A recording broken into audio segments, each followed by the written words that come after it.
আবারও বিশ্বকাপের quarter final থেকে ব্রাজিলের বিদায়।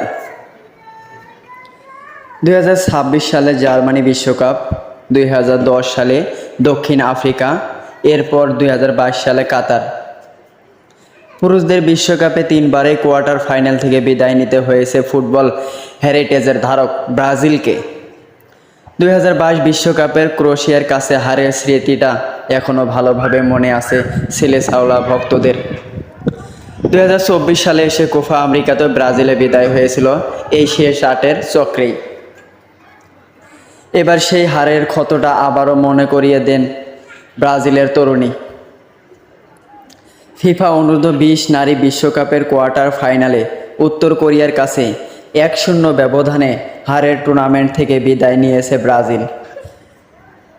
চেউন উইংয়ের 49 মিনিটের গোলে বিদায় নিতে নিশ্চিত হয় ব্রাজিলের